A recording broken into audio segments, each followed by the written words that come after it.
Olá a todos, bem-vindos ao resumo semanal dos mercados financeiros da Air Trading. A semana ficou novamente marcada por uma volatilidade extrema, com os mercados totalmente dependentes das notícias em torno da guerra no Irão.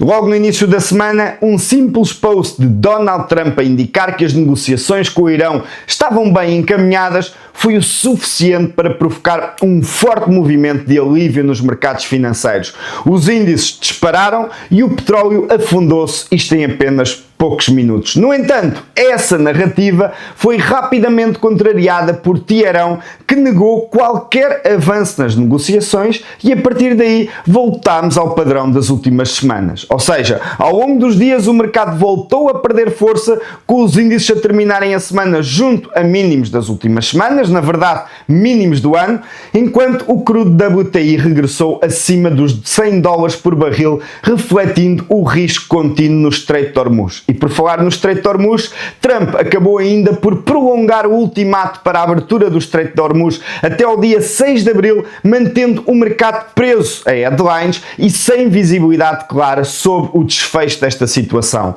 No setor tecnológico houve também movimentos relevantes. A Meta esteve sob pressão com quedas próximas dos 8% após duas derrotas judiciais nos Estados Unidos da América, aumentando o risco regulatório numa altura em que já existem dúvidas sobre o retorno dos fortes investimentos em inteligência artificial. Já do lado dos semicondutores, também vimos uma rotação muito interessante de registar. A ARM Holdings disparou mais de 15% após anunciar que vai passar a produzir os seus próprios chips de inteligência artificial e receber upgrades de analistas, o que está a mudar completamente a dinâmica competitiva do setor. Este movimento acabou por proporcionar nomes como a Nvidia, que registrou quedas no curto prazo, numa altura em que o mercado começa a questionar a liderança do setor e a concorrência dentro do tema de inteligência artificial. No fundo, o que esta semana mostrou foi um mercado extremamente sensível a qualquer notícia, com movimentos muito rápidos, muitas vezes também contraditórios, podemos dizer assim, e com os investidores cada vez mais focados na gestão de risco. Esta semana, com a mudança da hora na Europa, voltamos a ter o mercado norte-americano a abrir às 2:30 da tarde e a fechar às 9 da noite, horário português, como é habitual.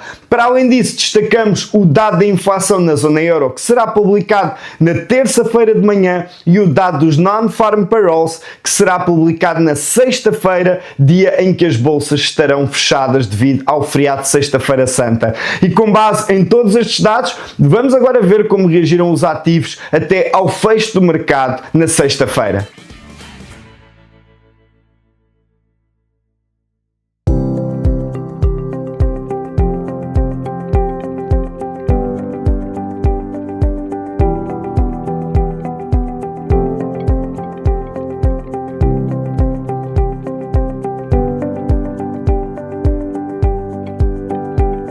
Relativamente à oportunidade desta semana, destacamos o comportamento em termos técnicos do índice norte-americano Dow Jones 30.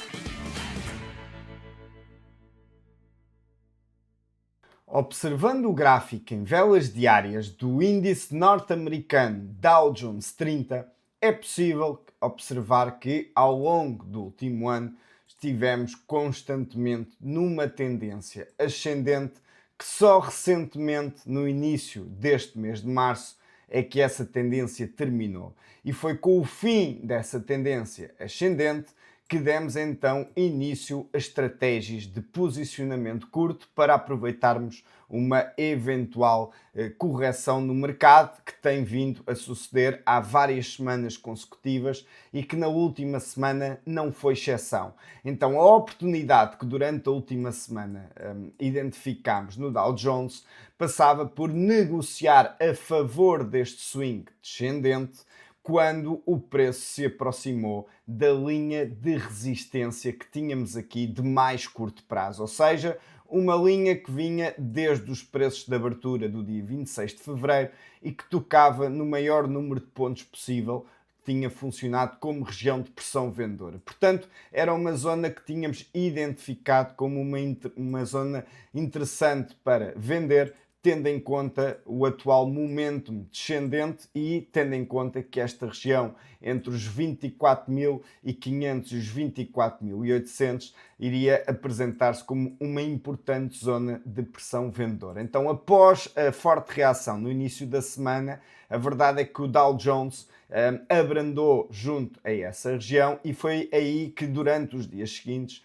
identificámos essa oportunidade para vendermos e assim aproveitámos uma continuação das quedas, estando o objetivo definido no patamar onde atualmente nos encontramos. E porquê? Porque é um patamar que coincide com os 38.2 de Fibonacci de todo este swing ascendente, desde os mínimos do ano passado até aos máximos históricos, e que paralelamente também coincide com uma região que no passado foi uma importante zona de pressão vendedora em 2024 e no início de 2025 e que a partir de agora se converte numa importante região de pressão compradora. Foi por isso um trade que nos permitiu beneficiar da atual volatilidade a favor da atual tendência e com isto aproveitámos aqui uma queda de cerca de 3,5% numa altura em que o mercado ainda está muito pendente de notícias externas.